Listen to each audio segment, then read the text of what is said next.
55 out of the 87 players are representing teams. Expected Odd Warrior to have higher representation. It's 14%. 12 out of the 87 players brought it. But Sottle, what has... I thought you were going to go with Admirable there. Yeah. Just completely nail me to the wall. I thought about it. I bet you did. But yeah, it does surprise me that this archetype and Blood Knight, knocking on from what Admirable said, removes 2 of those attacks that you need to make, and also puts a pretty big dude on the board, so once those attacks do go... Yes, there's a lot of variation. I think there's a big mix here of bottom of the top 5 with Token Druid. Admirable, I'm going to come back to you on this one.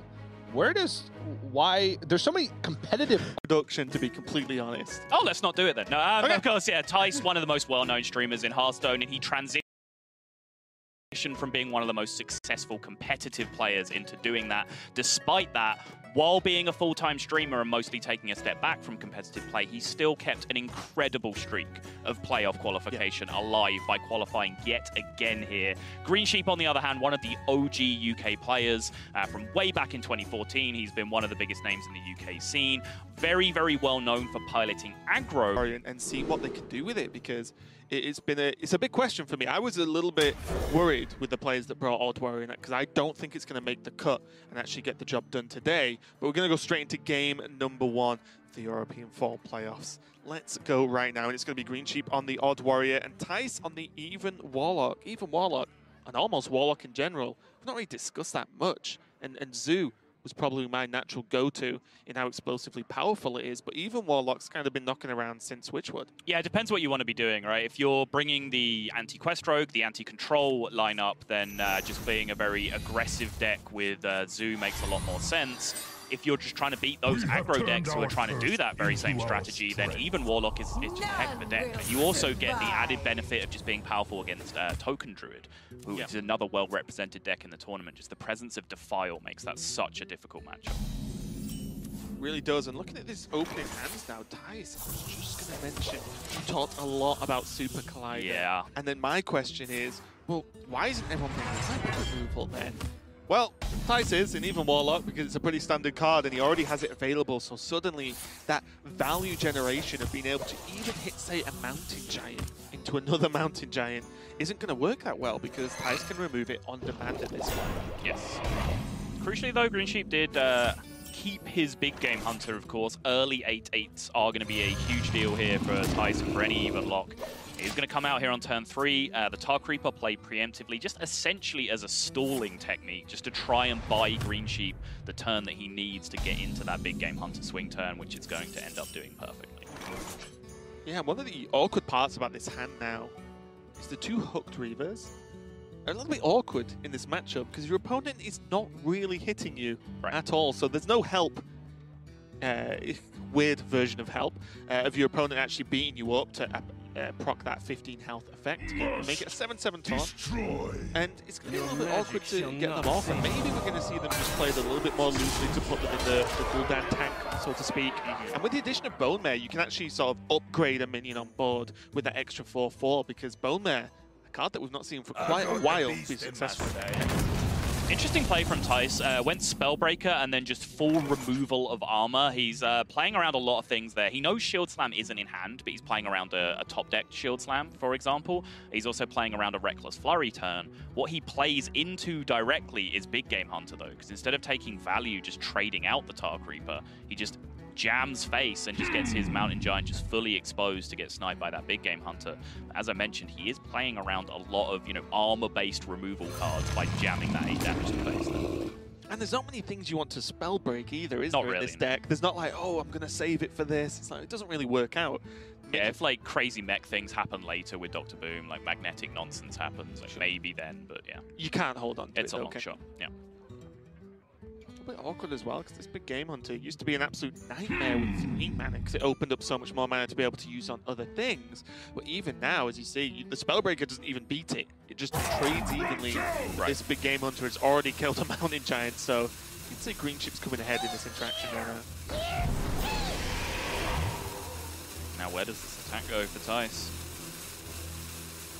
I think you want to kill the Big Game Hunter, because otherwise 2/4 goes down and opens up more easy removal. GreenSheep, and we see the Super Collider in hand as well, so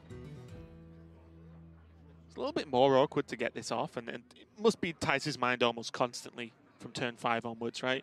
Like positioning, Super Collider. How do I make this not tear my deck apart, basically? Right. Obviously, the ooze changes everything, but you still got to account for that first swing. Yeah, you still get it off, right? And that first turn is key for GreenSheep as well, because GreenSheep will know this is, of course, open decklist format. He'll be well informed that there's a good chance his Super Collider is going to get sniped by an ooze as soon as he plays it. So that one turn that he equips it, he wants to do it on a turn where he gets a nice board clear out of it, just so he can be happy and say, you know, 5 mana, I basically used it as another Reckless Flurry or a Brawl, and I cleared my opponent's board, and then force them to use 2 of their mana on an ooze to destroy it. Until that moment arises, we probably won't be seeing any like Super Collider armor up pass turns going on. It will only be used on one of those big turns where it's impactful on the board. And what do you make of this Zola as well in Odd Warrior? What are the targets for Zola? How flexible is it in the matchup? It's pretty flexible. You're, of course, when you get to Dr. Boom World, you're sometimes discovering a lot of very powerful things off your mech generation. You've got the same with Omega Assembly, and then just natural targets in the deck. If you're looking at a fatigue matchup, you've got Direhorn Hatchling, you're putting extra cards in your deck. Same thing with at least the Trailblazer, which is in a lot of these lists as well. So it is very, very flexible. Even against the more aggressive matchups, if you just need to get stuff on board early. Like against Quest Rogue, for example, you can just play a minion, Zola it on curve, and then just play another minion and try and keep going, because that's the only way you're ever winning that matchup. On ladder, of course. In this tournament, I will be amazed if we ever see Odd Warrior versus Quest Rogue. Oh, really? Yeah. So you're going to go out there and say we are not going to see it? I'd be surprised if we saw it on stream, put it that way. Statistically, it just seems very unlikely. Those decks are being banned by the Odd Warrior players more often. Okay. Thijs assuming the position of all Hearthstone players when they want to focus. Hands on face. Yes. Not on the mouse. So Darius Crowley is going to be able to clean this 2-4 up and continue to gain attack, an attack that will actually rival the Mountain Giant. Yep. Unfortunately, its health will not beat the Twilight Drake trade. So it's something that GreenSheep's going to have to consider now, is how do these attacks line up? And I think, as we've mentioned a little bit already, he will always be looking for Super Collider hits that will change the game. But I don't think there's one right here. Let's go.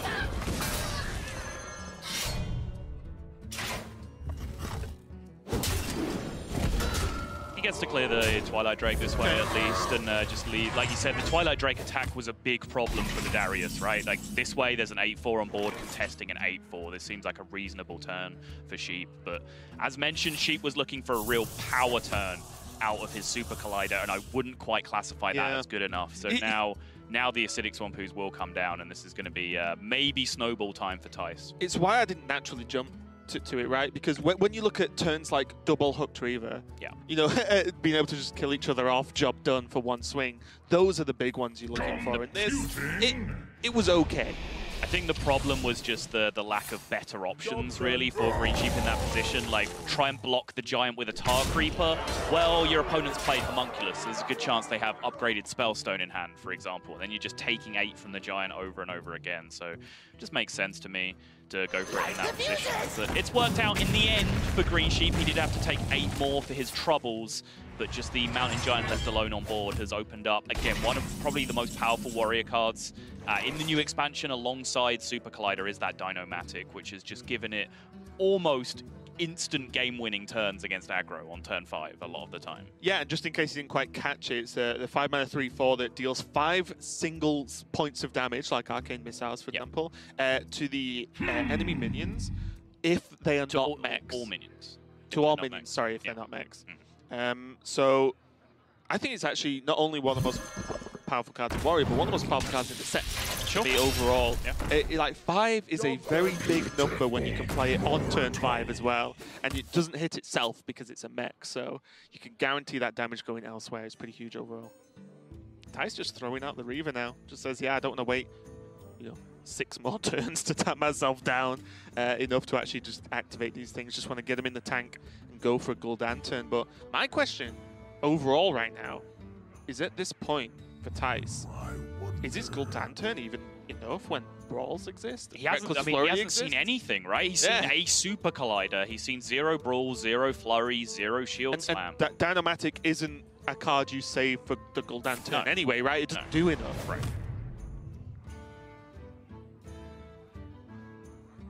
I think one of the key interactions to go back and look at here is that Super Collider turn, and then Thijs' response, where he chose to sacrifice board development to be able to take a clean 8 damage to the face. He went with the Defile play instead of developing like Hooked Reaver and Ooze on that turn, for example. And that left him in this position now where GreenSheep's just really been able to fight for board honestly with his minions, and he hasn't been pressed to use that first Brawl that he's drawn this turn, which means that, you know, if the first Brawl is used, then suddenly that Gul'dan might come down and be game-winning. But GreenSheep is just quite happy here, just playing dude for dude right now, just playing things out and contesting stats. And if one of the strengths of Evenlock is the AoE, well, even if this board where GreenSheep is ahead, if it gets AoE'd, okay, clear board, perfect, I'm the control warrior, Right. like, let's go. And all these cards in hand, except for, I would say, Bone Mare, are actually quite low impact right now. I think Bone Mare has to come down. You need something on the board to make GreenSheep react. Yeah, the 8-mana Bone Mare in Evenlock has always concerned me a little bit. Cards that Thijs isn't playing, like Argent Commander, for example, I think has classically been better in the Witchwood meta than Bone Mare, and there's a few other options that you could have in here as well. I think for 8 mana you can do a lot of stuff, and Bone Mare, since the nerf from 7 to 8, doesn't quite make the cut. Made himself kind of about 15 health. Sure. Activated the Hooked Reaver, but yeah, even this, with the 3-2 already on the board for GreenSheep, it doesn't require much more to deal with the scary part of this board. It's just 2 damage from somewhere. And even just has Shield Slam anyway. And another Dynamatic. Yeah, I mean, up as well. Like, he can just keep dominating this board if he wants to, and that's not the position that Evenlock is used to being in this matchup. He could even just Shield Slam. He could play Direhorn and then just solo one of them. You know, whether he wants the Dynamatic or the Direhorn. Like, that's completely fine. He stays ahead on board. Great. And also, you're kind of running out of decent Shield Slam targets. Thijs has already played 2 Giants, 1 Twilight Drake. There's a Hooked Reaver going down from the Shield Slam, because, as I mentioned earlier, similar to Dynamatic, these are not cards that you use to beat a Gul'dan turn that's that wide, right? It's the Brawl, it's anything else that can do the mass AoE damage. For this, only 1 minion that isn't a mech on the board. Yep. That gets toasted for 5 damage. It became clear pretty quickly that that wasn't going to be a Zola turn for GreenSheep, because if he was going to do that with the Zola, he would have Zola'd his original Dynamatic, most likely if he was going to go for the Direhorn Hatchling play that you suggested. So he just chose to dominate the board as best he could, sweep out the 5-5, didn't want to leave a 5-5 around trading into his 3-6, and can't really argue with it. This is scary. When you're the Evenlock and you have to double Doomsayer a turn versus Odd Warrior, you know you're in a rough spot. Now double Direhorn. It's going to set up that Gul'dan for him, though. It is.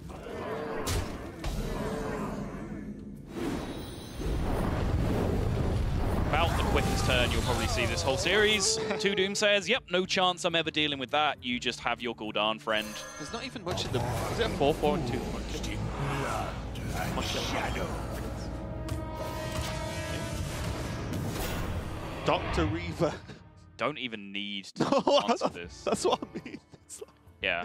I mean, that's pushing 4, like net 4 against your hero power, right? Like, you just don't even need to necessarily interact with that. But Super Collider just ends up being the perfect card. As I was talking about in the pre-show, this is the dream. Like, as I said, you don't have to answer this board because you have the health to tank it. Well, if you have the health to tank it, a weapon that gradually kills this board over a couple of turns is the dream scenario.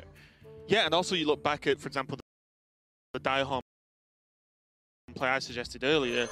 GreenSheep's just being good at, well, I don't need to Direhorn. I'll just take 4 armor, thanks. Right. And then next turn, I probably won't Direhorn again, just getting 4 armor, thanks. And, and as you said, this, combined with the Super Collider, is absolutely huge. I don't know what Thijs has left to make a push. GreenSheep's more or less on full health at 28 right now. He has a fantastic hero power. That's one thing that he does have. Blood Reaver Gul'dan hero power can make some miracles happen. Okay.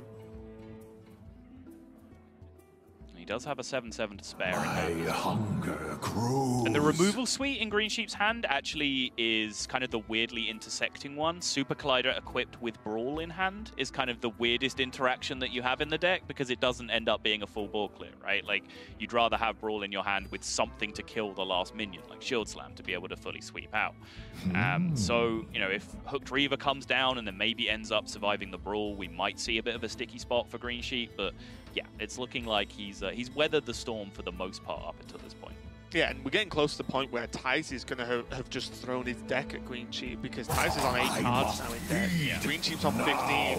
Guess who wins this fatigue game, even with the Gul'dan Hero? Oh yeah, it's pretty straightforward. And also, depending on how the Death Rattle draws happen, the big Direhorns are going to be a problem for Thijs as well because that's just a lot of health that he won't. You'll have Siphon Soul that we can see, but beyond that, there's not much easy way to clear off the board. Right. 169 gets shot in the deck.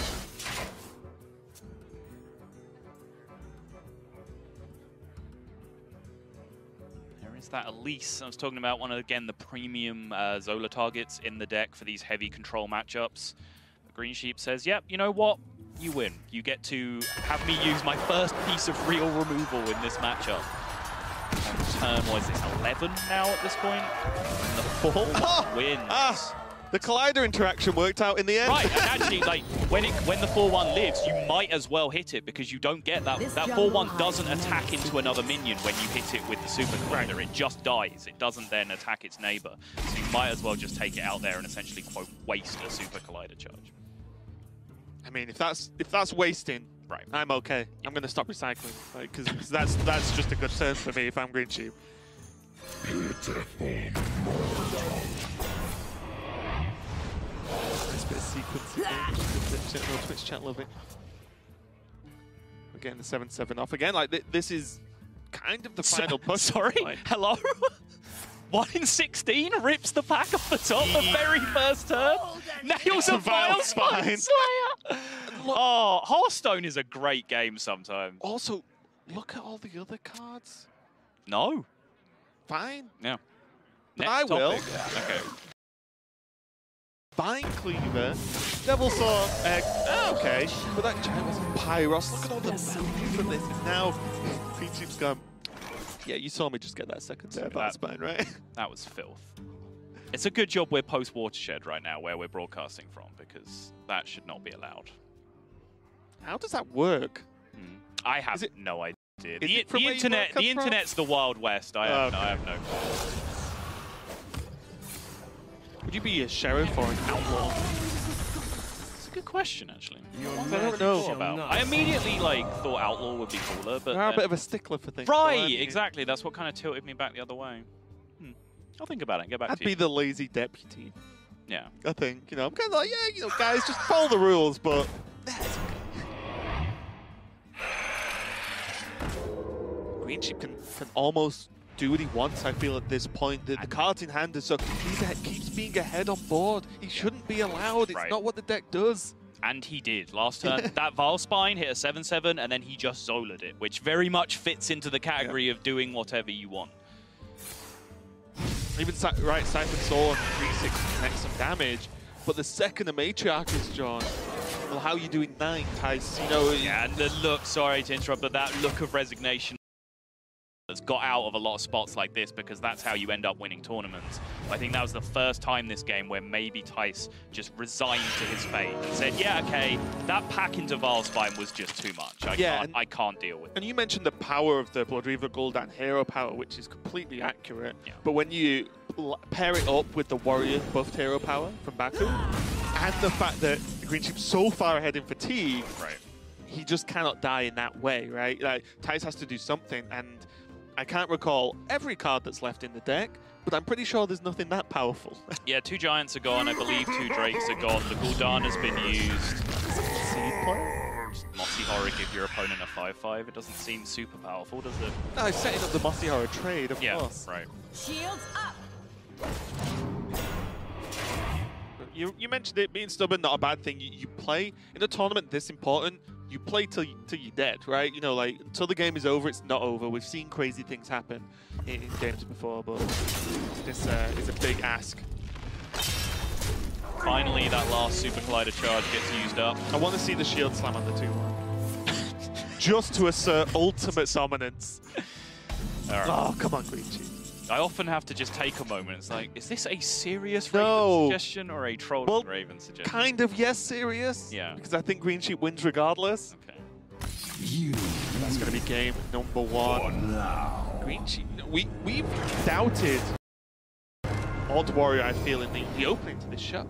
Yeah. It's similar to what he was talking about. If you check out one of the newer features of Boomsday, actually the lethal puzzles and all the things around that, it's actually pretty fun in the solo player part of this expansion. Yeah, I agree. If it's actually not really perceived this way, but it's actually a very good training mode for Hearthstone. Yeah. It teaches you key skills that the game doesn't really teach you in any other way. So if you haven't checked out those lethal puzzles and board mirror puzzles and all the other great stuff you can get, go ahead and do that. But the puzzle in front of Thijs here is how he's going to come back into this series, and he's just going to run out the even lock yet again, going up against GreenSheep's Taunt Druid here, Raven, which we haven't seen a great deal of recently on ladder, I don't think. How do you feel about Taunt Druid coming out in this tournament?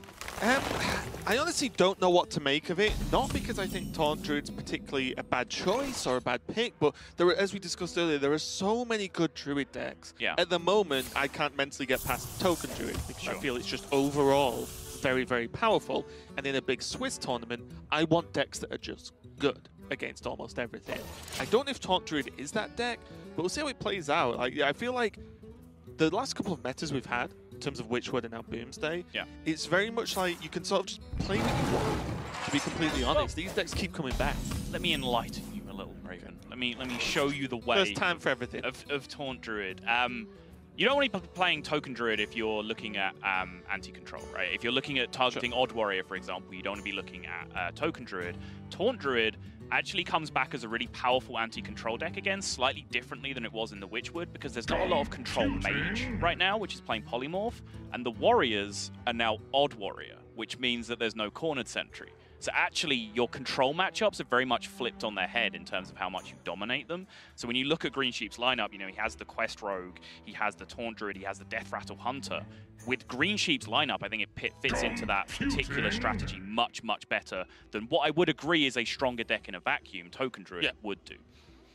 Yeah, and those are great points. I wonder how well Super Collider is going to play with Taunt Druid. That's something I'll happily pay to see at some point, because that gets very, very strange very quickly in terms of just how the taunts even come out from a Hadronox, for example. Really, really. 4-12s just don't really kill each other very well. No, but they play the Trog, right? Sure. The Poison Trog, for example, which starts getting really... Again, I think if you're playing against Odd Warrior, you probably just never play that card. You know, you just keep it in your house. Okay, well, Thijs just getting off to a reasonably fast-paced start, coining out the Ooze and having the Homunculus on board. Having the nice benefit, of course, of proccing the Spellstone that's in hand, so that goes up to 5 right now. Yeah. But, you know, what do you make of this aggressive play? Because Thijs is making the best of a bad hand here, because these are not the aggressive tools you want to have drawn by now. Yeah, he is. He's doing. He doesn't have Giant in hand just yet, so he doesn't want to just keep tapping away to find Giant, because then if he doesn't, suddenly he's in a position where not only does he have to make a miserable-looking play anyway, but he's also super vulnerable to naturalize all the time if he's not playing cards out. So I do like him just curving out a little bit more aggressively. See if it's going to be enough to get it done, because this hand just overall, this Plated Beetle, the double Doomsayers, it's just not what you really want versus the Taunt Druid, right? Because even in a double Doomsayer turn, there are moments where GreenSheep could just say, oh, I'll just play a Taunt into it to put it in the bank. You know, if you really wanted to push it, not even that crazy. Right. And GreenSheep will be counting his lucky stars, honestly, that there hasn't been a big explosive start from Thijs, because GreenSheep really had a handful of nothing until that branching pass came along. You saw him just swipe to do something last turn. It wasn't even a particularly good swipe. And that branching pass off the top at least gave him something to do with his mana on this turn. He finds a Dragon Hatcher with Master Okar in hand already. Is there 1 or 2 copies in his deck, Raven? There is 2 Dragon Hatchers in the deck, so there is this safety net of not just, you know, back in the day you used to throw 1 and you drew it and you were like, Okar got a lot worse. He's running 1 Sleepy Dragon and 2 Primordial Drakes as the package right now. Okay. Which was always interesting to me. It started off as 1 Sleepy Dragon, then everyone just went to 2, because it's like, why don't you want 2 4-12s? Yeah. Or the redundancy of, well, if you draw a Sleepy Dragon, where you have to play it instead of it coming out from the Dragon Hatcher. Yeah. But GreenSheep just gone with the 1. What do you make of this slightly trimmed down late game? Yeah, it's interesting because there's not really new cards that have come into this deck with the new expansion. I guess it's the Trog Gloom Eater that's eating up the second Sleepy Dragon spot in GreenSheep's particular list. Just feels like, as I said, with the differences in the control decks that you come up against, you don't need full-on greed to win with Taunt Druid anymore, so he feels like he can lean a little bit back towards aggro where he needs to. So maybe that makes sense. He does as well, just he is playing the Ooze at vacancy now, but also 1 Witching Hour, 2 cubes as well, so that's the kind of makeup in terms of how he's proccing Hadronox. Right. Chose to naturalize a Twilight Drake on the previous turn. I think that was Thijs' big consideration, really. Knows that GreenSheep has kept cards. He's drawn a lot of cards off that branching pass on the previous turn. Good chance there's a naturalize in hand. Can he get his opponent to naturalize a Twilight Drake instead of a Mountain Giant? Answer, yes, because GreenSheep has the second one and is perfectly willing to do that. I'm pretty happy to go out on a limb here and say if he only had 1 naturalize, he would have just took the 4 and let that Drake live.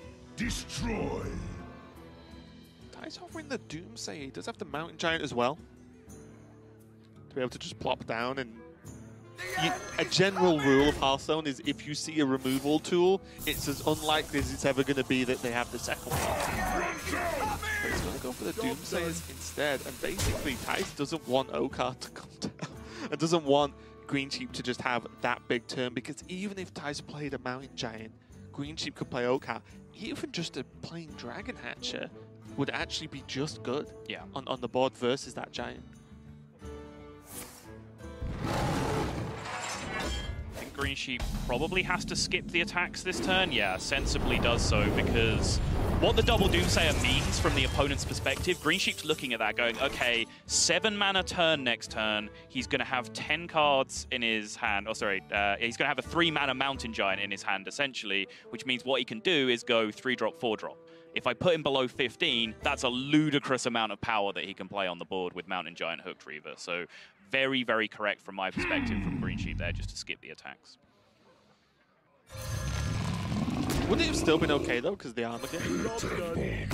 Oh, it'd still be below 15 health, and the armor gain would just go on top of the below 15 health. Onward, friends! Always tricky to pay off. I mean, in this deck, it's way more straightforward because you're playing the late game power deck. Yeah. But sometimes I feel like people have put too much into not putting. Oh, absolutely, I agree with people you. are like, I just won't put him to 15. Like, how do you win then? Right. I mean, like, you need to kill them. Yeah, if you've listened to me cast people versus Evenlock, more than once, you'll have heard me bring that point up, that I think people need to be more aggressive. But there are no general rules in Hearthstone. It's all very situationally specific, and I think in GreenSheep's position there, you can get a very clear read on what those double Doomsayers meant, which was 3 mana Mountain Giant into 4-drop. So skipping the health, skipping the attack, sorry, is just much, much better for you. Yeah, now it's all on Thijs right now. How does he approach this game now that Okar's come out, the Dragons are out, the Hatch is out, and for all he knows, Hadronox is locked and loaded, ready to go soon. So there are options. He can double Hellfire to clear most of it off, as well as just going into the 4-12, making it a 4-2. He can actually just Mossy Horror to clear off the Dragon Hatcher and the Poison, which is 2 of the high level threats, I would say, on the board. The Dragon Hatcher, you don't want to keep on those dragons. Outside of that, I feel like anything else just doesn't do enough. Mossy Horror is scary as well. You leave a ton of damage on the board. You would leave, what, 12 on the board? You'd be at 18. Your opponent would have to branching pass once for armor to get the Ironwood Golem to attack, which reduces their lethal outs by a little bit. That's a scary amount of power to leave up on the board, which, makes me respect the double Hellfire play a lot. And even now, well, there's still 4 on the board, 5 with hero power, and we can see a swipe, so it's still scary. Right. But it was about as good as it was going to get, and second Dragon Hatcher from hand now getting the work done. I think the double Hellfire play, though, gave you options on the follow-up because you're buffing up that Spellstone that you have already, which gives you that rebound that you need on the following turn. Thijs is probably wishing for 10 mana right now so he can Siphon Soul and Spellstone to get as safe as possible, but it isn't there. He might have to just settle for a Hooked Weaver and a Spellstone. But what do you even Spellstone at this point, actually? It's not really good targets, is there? And Dragon Hatcher is still scary, but you feel bad using a fully upgraded Spellstone on a 2/4. What about Spellbreaker Hooked Reaver? Right. That's what I was looking at. Just potentially a little bit more, but... You probably just need the healing from the Spellstone to feel secure, possibly. I think if he's life tapping, that's almost certainly the case. What is he looking for with the life tap there? That's my question. I actually don't know.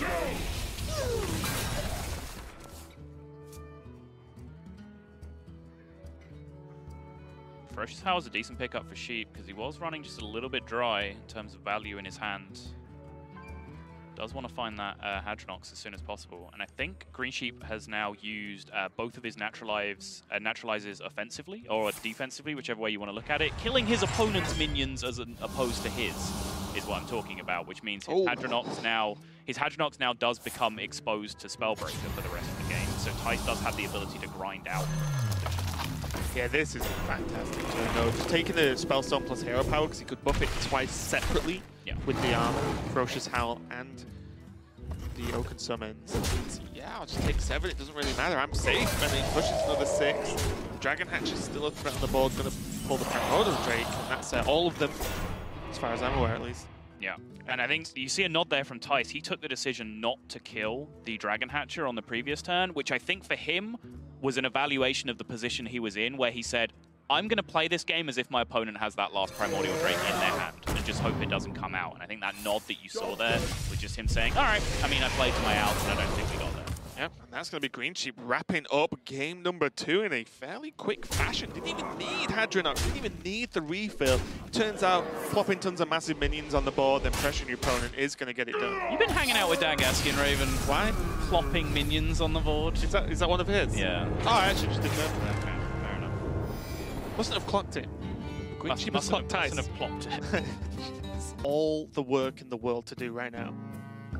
He sure does. It's a Death Rattle Hunter left for GreenSheep, and we do see Odd Warrior in the lineup. We see a slow Druid in the lineup. This even lock is probably where Thijs wants to be at with this first matchup. He's been queuing it the whole time. Death Rattle Hunter, probably one of the better matchups for Thijs' deck here to perhaps pick up a win, but it's going to be the remainder of the series after that, even if he's able to get over the line, that's going to really, really suffer. Yeah, Will, and in this matchup, one of the issues Hunter does have is a lack of consistent answers or being able to keep up with Mountain Giant starts. Yep. GreenSheep is running Candle Shot and Hunter's Mark, staples of the deck. And there's one of them. Oh, he's awesome. But that's pretty much the only way. There is the Spider Bots as well. Yeah. But there's a little bit inconsistent. Thijs can react to it as well without a fade down. Right. If you go like Giant, you go Spider Bomb, you just Spellbreaker it, hit them in the face. You know, like bad things happen. But yeah, if you're a deck that plays a 0-5 on turn 3 and your opponent plays an 8-8 on turn 3, you're probably in a little bit of trouble. There's Spider Bomb though.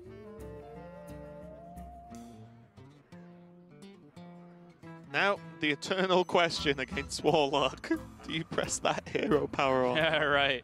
It's so weird. Like, with this hand, like, I judge it way more on hand than absolutely anything else. Yeah, I think that's the right way to do it. And with this hand, I would say it's one of the situations where you don't need to because you're not being that aggressive. The hand doesn't do much. You have Hellmaster Short, which is a great drop on 4, can really just put a lot of pressure on your opponent. But outside of that, you've got nothing.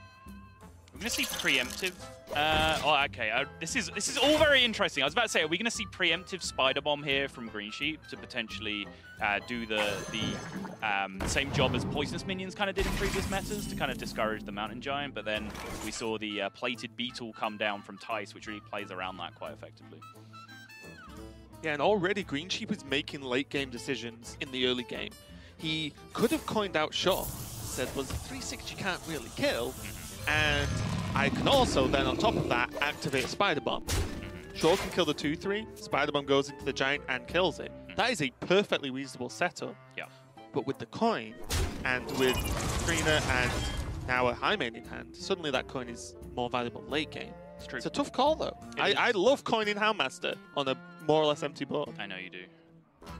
I think with double Spider Bomb in hand, though, GreenSheep is feeling relatively comfy against Mountain Giant, because even if that Spellbreaker interaction comes down, it still leaves a mech on board, right? If the Giant doesn't trade, and then you have second Spider Bomb in hand, that can really punish Thijs for getting greedy for face damage here. Now Thijs has to make that decision. Spellbreaker looks great. You don't normally expect the second Spider Bomb to come down. And there's no way you can really deal with... Can he deal with this in a way that doesn't set up a trade? Sun Fury Defile win the 50-50. No, your Sun Fury would die to the third tick anyway. It doesn't work. Well, could you instead... no, you can't do that. Yeah, this is a rough turn. And we mentioned earlier when I talked a little bit about the current iterations of Death Rattle Hunter is these are the weaknesses. Imagine Spider Bomb is any other card that isn't Hunter's Mark right now. Yeah. Well, you're getting hit for 8 every turn. Enjoy, you're dead. Whereas just give those extra couple of cards to help out. It would be the same if Zilliax is online soon. Like Zilliax, Taunt, Divine Shield, Rush, and Lifesteal. All the things that Hunter wants to bridge the gap. Go for it as wide as possible and get 2-3. Okay, I respect it. But this is so key now. GreenSheep not getting hit in the face for 8 last turn means that he now has plays like Coin High Main online. And Coin High Main is now just contesting this Mana Giant perfectly. That's huge. Look at all the health that against Head and Candle Shot. Yeah. Just GreenSheep should be on like 18 now or something. and that's pressure because you don't normally heal it back up as Hunter. Yeah, this Coin High Main is huge. There's just so much available now for GreenSheep, pretty much in the driver's seat, even though Thijs has quite the sizable hand to play around with right now. His Spellstone is 5, so he can take the awkward part of the high main down. Yeah. He can also just use Shroom Brewer to take the onboard trade off of the table. He can use Spellbreaker just to eliminate the high main entirely. But crucially, he can't do multiples of those things at the same time, which is what makes this turn Pick just a one, little bit awkward. Yeah.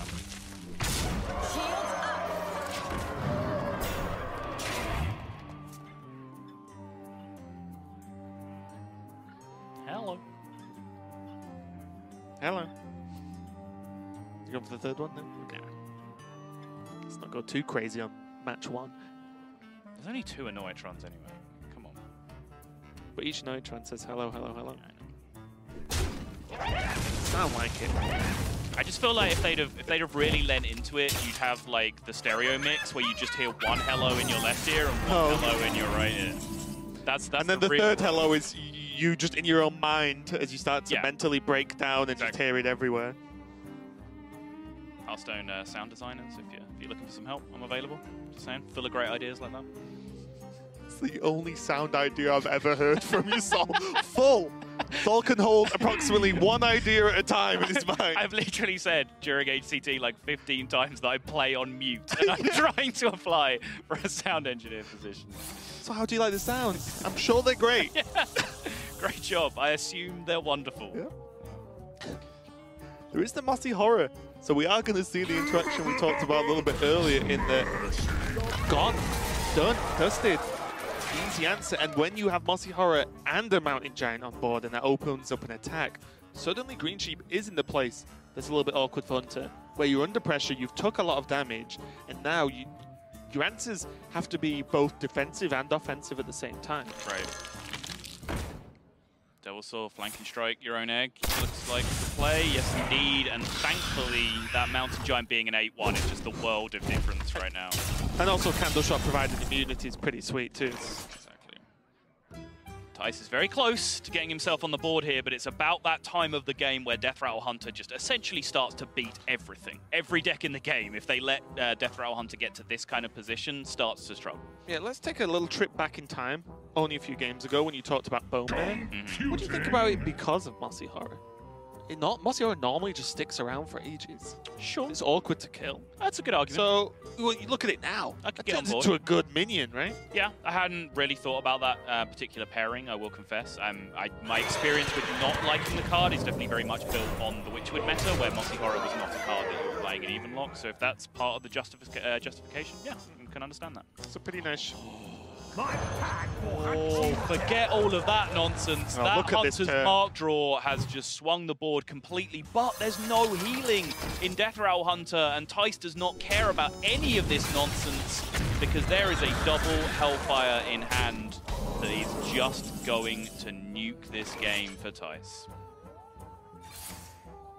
Gotta win! He did it!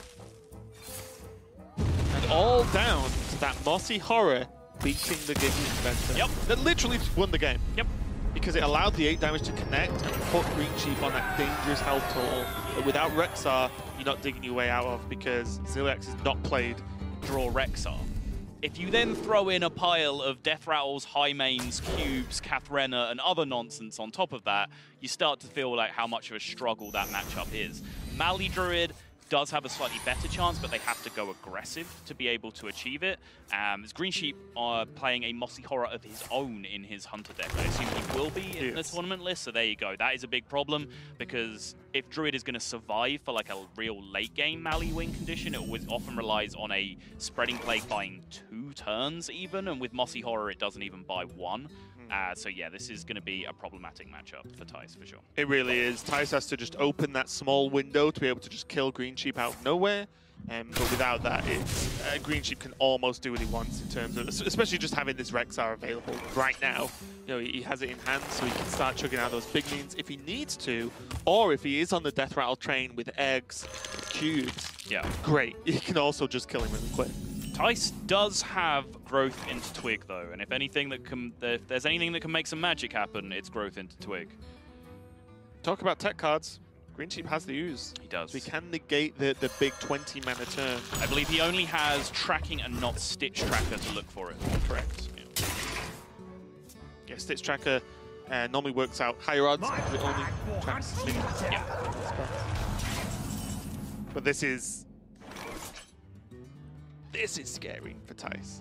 And you might think, well, Shaw only gives Rush and Thijs isn't playing minions. Yeah, also Thijs can't play minions now because Shaw gives Rush. Even if he had them, they'll probably just die to anything from hand with GreenSheep right now. I think Shaw's one of my, if not my most favorite minion to cube. But it seems low impact compared to like King Crush. It's one of the most fun minions. Yeah, because you just do silly things. They just high-five and give each other Rush. Right.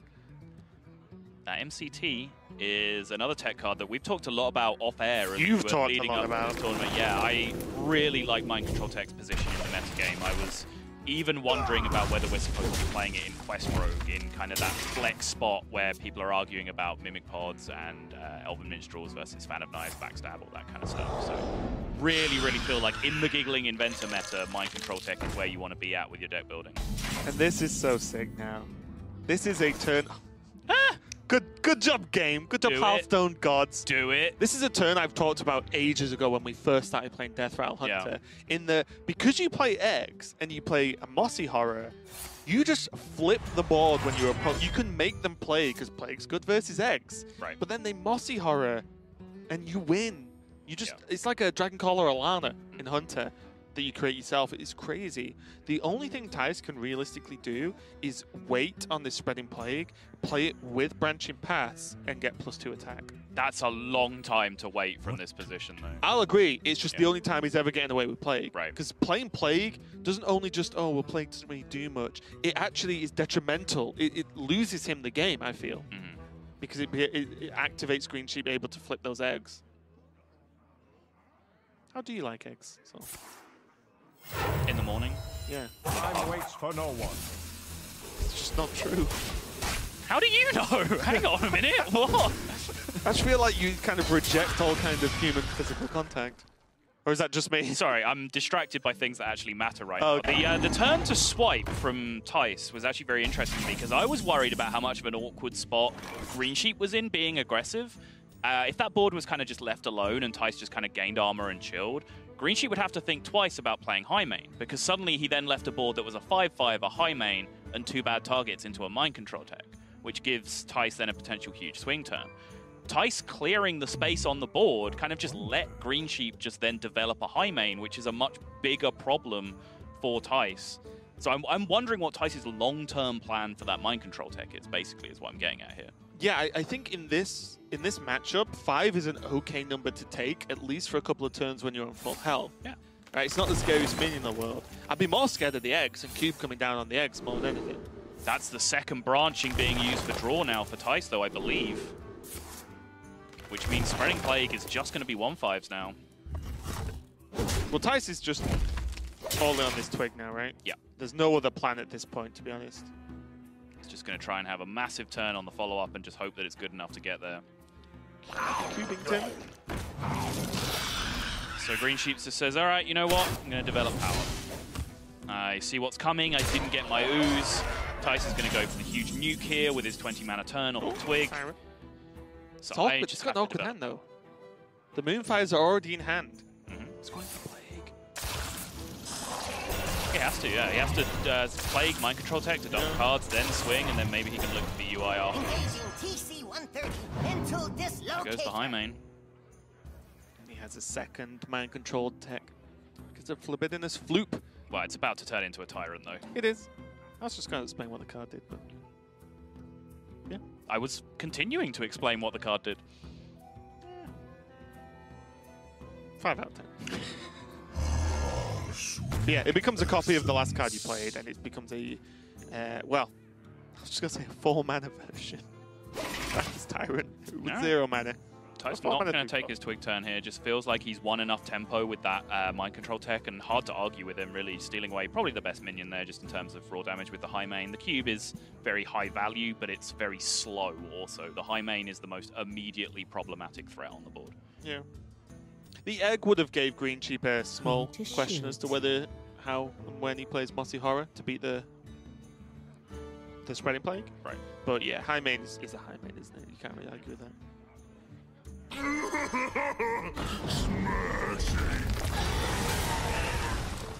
Any respect from GreenSheep in this position? He does have Catbrenner in hand, which threatens to push a lot of damage later on. I think the biggest issue is this twig, isn't it? If twig wasn't a card, I would want to aim those things at face every day of the week. But because twig's like literally live and there's nothing you can do about it, I am scared of just getting killed. If I was GreenSheep right now. Okay, I can see that. Because there's also some cards on the left side that have been held for quite a while. Right.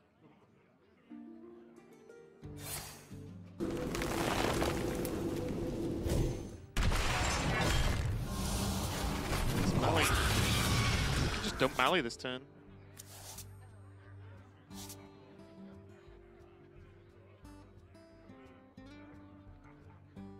GreenSheep has, what, 1 turn to win? Yeah. If he plays Mally this turn, then the Libidinous Floop on the far left will become a 4-mana Malygos. He can Will open up 4 mana into swipe into Moonfire, Moonfire. Right, he does get out of range with the Rexar though, right?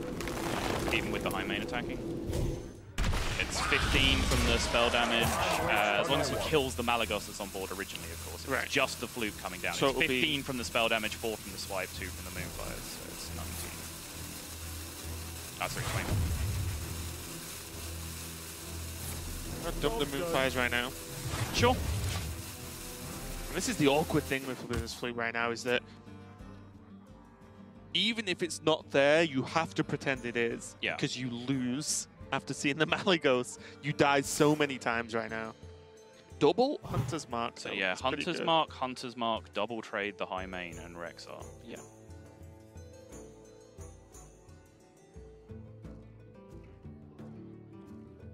There's no way you can do it better, is there? Because all I'm thinking about is if you're expecting the Malygos, then how do you kill the next Malygos? That's still just a problem. Same thing, doing it this way.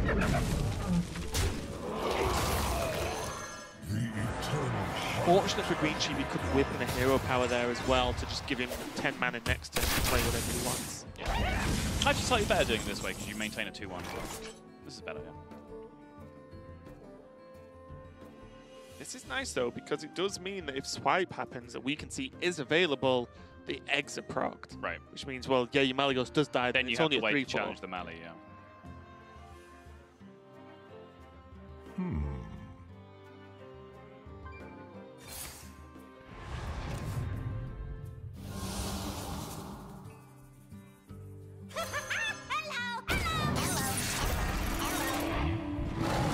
There goes the spell damage out. Another minion has been played, which means Thijs is sacrificing his second Malygos off the flute. See, it's now just a Giggling Inventor, meaning Thijs is intending to play for board now from this position. What do you think about that? Because on the surface, that seems bad. Because you start to look at how, yes, Giggling Events is a great card. Not the best card in terms of pushing value. Well, how are you dealing damage to get them into Mali's swipe range without playing minions? Hero power to fade. Okay, repeatedly. Sure. Yeah, fair enough. Draw Malfurion and hit them a bunch, right? I mean, yeah. Yeah. I think so. I'm not saying Thijs in a good spot either way here. Right. But then, like, one Lifesteal Beast, right, off Rexar, and you're just drawing dead. Sure. I just wonder if that's the same no matter what. I mean, it's a rough position for Thijs now that his big push didn't really work out. Then, yeah, he's not in it. It was so close as well. If it wasn't Rexar, the game just ends. Yeah. Targetable Bear Shark plus Beast I didn't see. The War of the Giggling Inventors.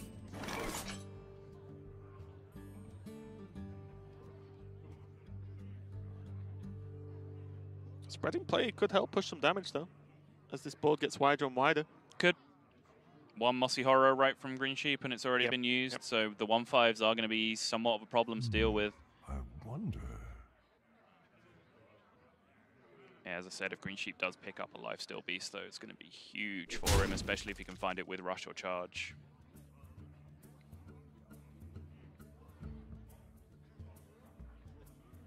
Or even that, I think a Life Drinker would actually just be enough as well. Sure. Not as good, obviously, but might be good enough. Yeah. You can see kind of Thijs' plan materializing here, which was, you know, his last push here, Giggling Inventor plus a swipe, plus then a 3/4 Giggling Inventor. You can see a world where that deals 12 or 13 damage to your opponent, right, combined. So you can definitely respect this push from Thijs. But GreenSheep does still have some defensive options with Witchwood Grizzlies, but there is still Naturalize in hand for Thijs as well. That's why I think I like double Witchwood. It's probably as low cards as you realistically going to get versus Thijs. 2 3/7s. If he naturalizes one, well, he's still going to kill the other. Yeah. And every turn that's bought by GreenSheep is a turn he can get a lifesteal minion, as you mentioned. So it's worth it.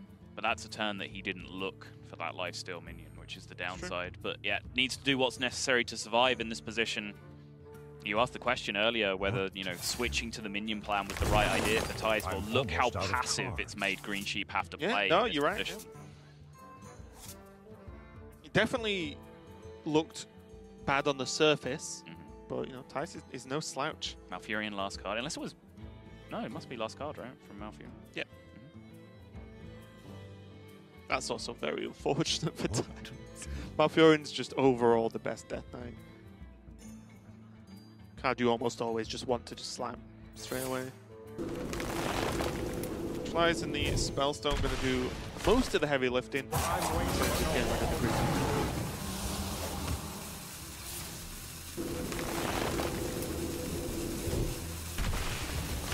Oh, with 6 damage Spellstone, he just gets through anyway, right? Oh, was it yeah, chilling, yeah. Oh, I didn't realize it was 6. He just about gets there. Gives up one Annoyatron attack, and the hero power is going to finish the job. Nice, I actually didn't realize the Spellstone was 6, so my bad completely on that one. But Thijs does even this one up now. Going to game 5, GreenSheep ran away with the first couple of games pretty quick, but... It struggle a little bit, even in the matchups it's supposedly wanting to play. Yeah, I will say, I think this is the best one for it, though. I agree. With this Warrior, because Warrior just doesn't open up the window for the kill. Even Warlock has Giants and just big threats in general. Yeah. Mali Druid has Mali, and it's Druid, so it's just a great deck anyway. And even Lock plays even cards, and it's Warlock. Hey, come on, it's not the same level of Druid being Druid, okay? Yeah. But it has ways to kill you, right? Even in kind of weird circumstances we've just seen. And if Malfurion was equipped earlier, well, that hero power does 3 a turn. Yeah. But the Odd Warrior is way slower and has way less threats overall. So we're going to see how this series is going to play out. We're still in round 1, of course, of the playoffs for Europe. We're going to see if GreenSheep or Thijs is going to get this win and have a great start to their road to the championships. That is not a bad looking hand for Thijs, though, as far as this matchup goes. Mind Control tech is huge. Dr. Boom is massive to be able to try and rebuy some board tempo in some crucial positions. And then Stonehill Defender is just another card that he can use to just pick up something to curve out with, because he does want to be doing that as much as possible in the early game. Yeah, so far, GreenSheep, double eggs, looking good, but with a lack of activators available, they're kind of just stranded a little bit on the board. Thijs is more than happy to play the slow game for at least now. Again, to just armor up and get stuff going, ready for those armor-based removals like Reckless Flurry. Crush being drawn. Which lowers the explosive impact of some of GreenSheep's later turns just a little bit. I was wondering whether that changes, or whether that turn ever alters based on your assumption of flanking strike. But you could also flanking strike in 0-3. Yeah. So it doesn't really change too much.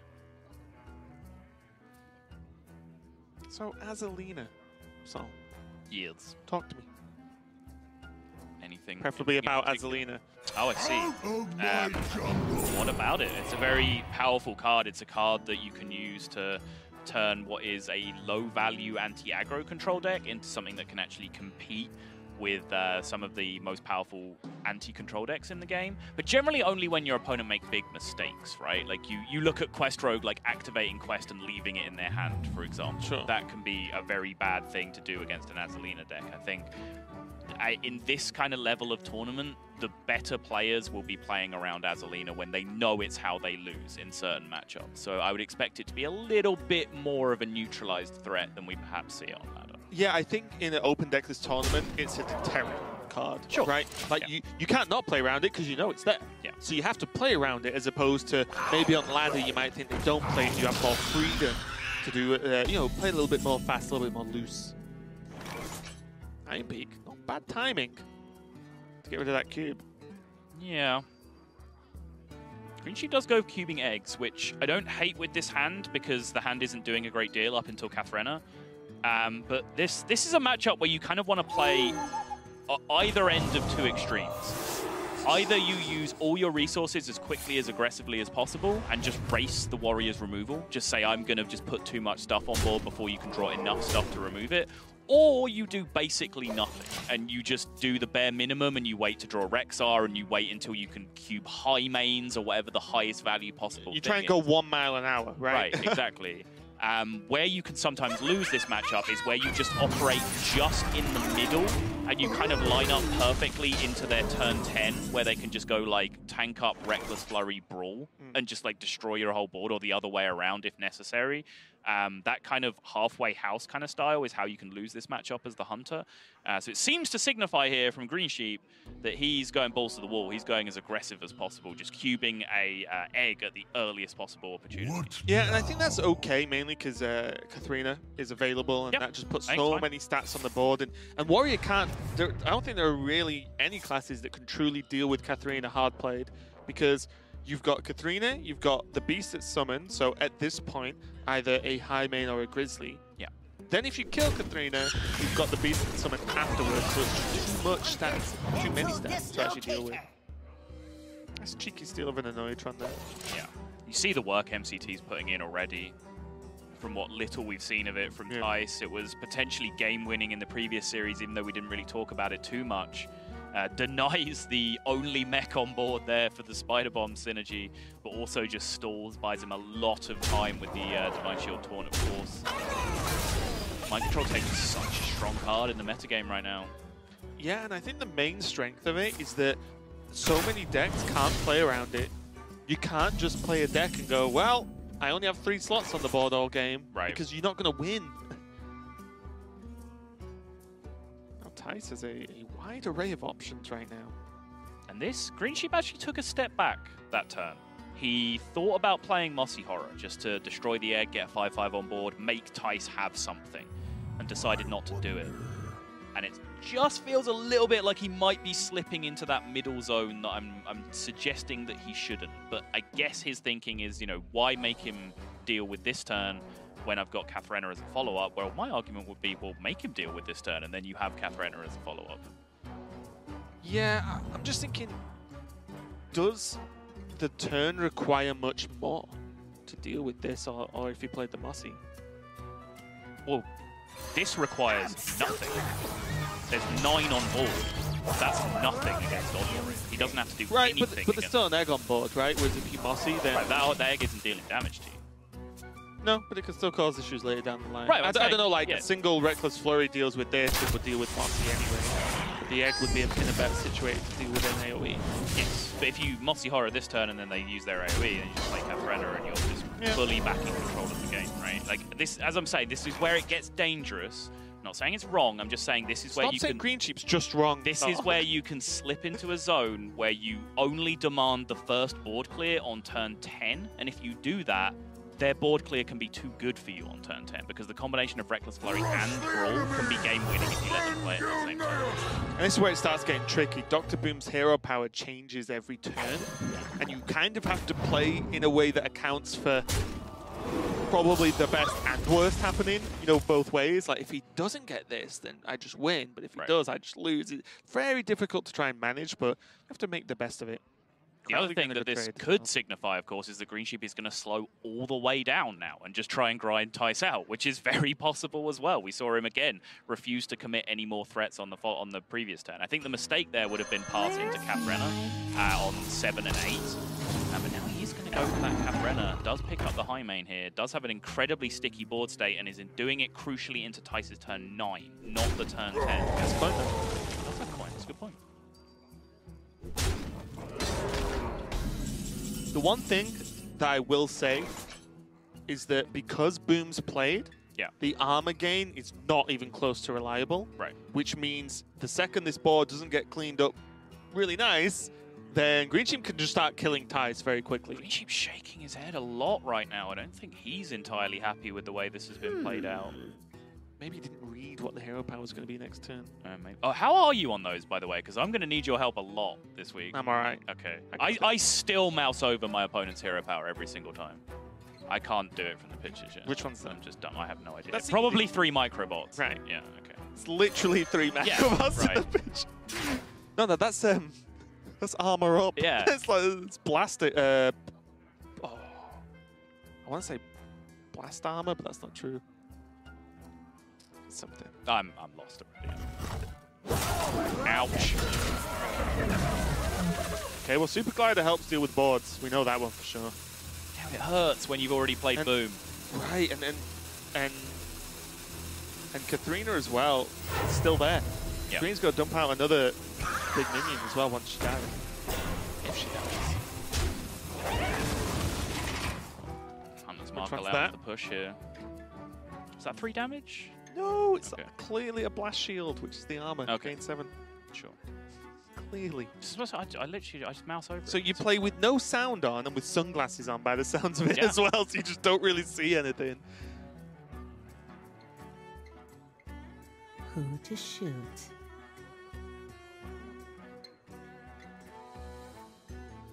It's a little bit trickier. I wonder how valuable GreenSheep thinks just Hunter's Mark is with the 2-2. Yeah, and just say, I want to hit you for 8. That's what I was suggesting before you made me play Hero Power Trivia. Someone's got to make you play funny trivia games. No, they don't. Where does it state that in my contract? Really fine print. Okay.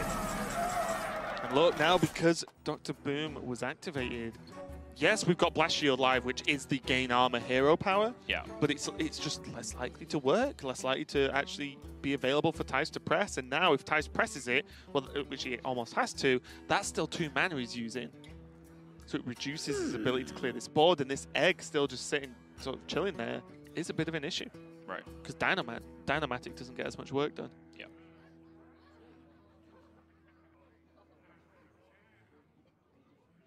Thijs staring at the hand, trying to find a way.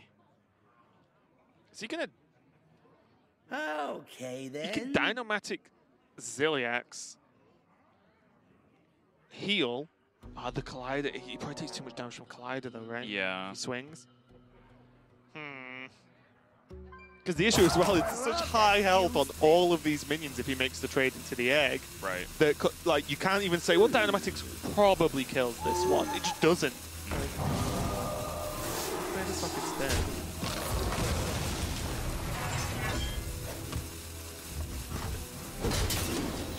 Thijs just hoping against Hope. I think this is a very similar play to what we saw in the previous game where he was praying. Oh, he got it.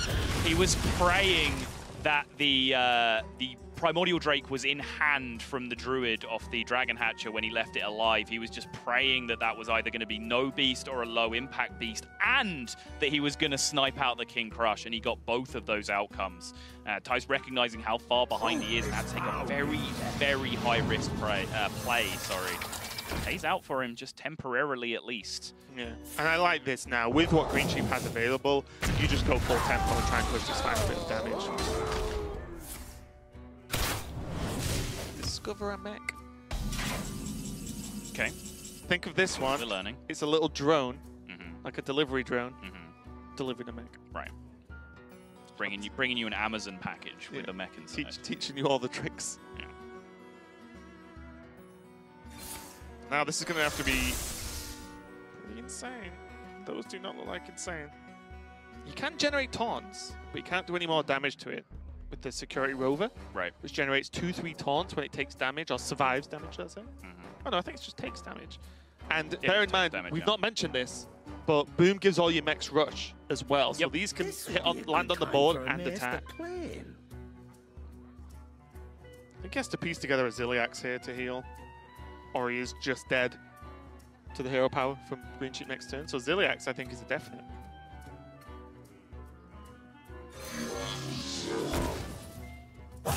Just replicating dude. It leaves 3 1/1s on the board when it dies. 3/1 4 mana. Sure. He like.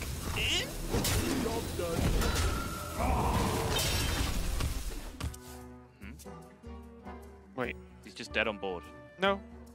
No. Oh, yeah, he needs the Mossy Horror. Yeah, the Lifesteal would have allowed the trade he deals for 6 to go to 11. Yeah. But the Mossy Horror proccing the Spider Bomb, getting the work done, and GreenSheep, it got a little bit rocky through the middle of that series for him. He went 2-0 up very quickly and very convincingly. Right. And then it all started to go wrong, and we saw that, I think, you know, in GreenSheep's actions as well on camera as he was getting a bit frustrated, a little bit